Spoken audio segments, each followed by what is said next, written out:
Täna me asume von Stalkenbergi hotellis. Täna oleme siis siia tulnud, et näidata teile, mismoodi võiks olla siin üks abielutseremoonia dekoratsioon, mis sobib tegelikult nii õue kui ka sisetingimustesse.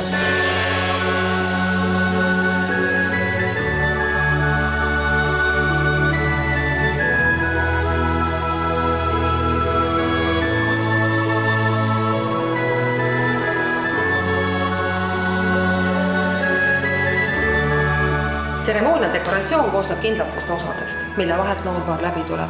Kõigepealt kas küünlatee või roosipallide allee ja selle roosipallide allee oleme täna siia teie jaoks ette valmistanud. Siia sisse võime panna ka elusa roosiõie.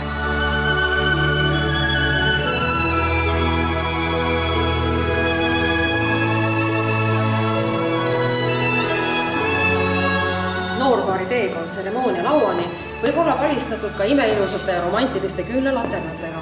Need küünlalaternad on täiesti omal kohal siis, kui me teeme õues tseremooniat ja siis jääb küünlaleek siia kindlalt sisse.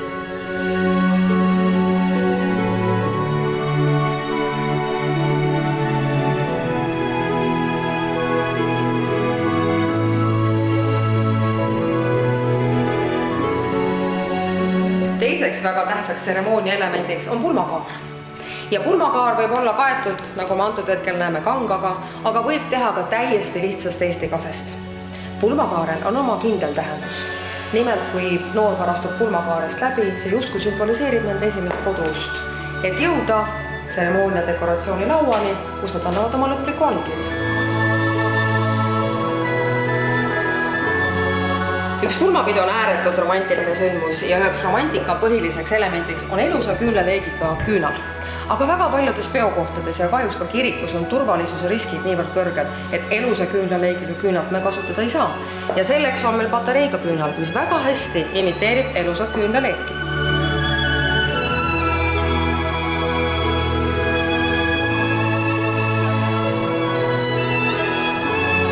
Üheks pulmatseremoonia dekoratsiooni kindlaks elemendiks on nimelt valgete katetega toolid.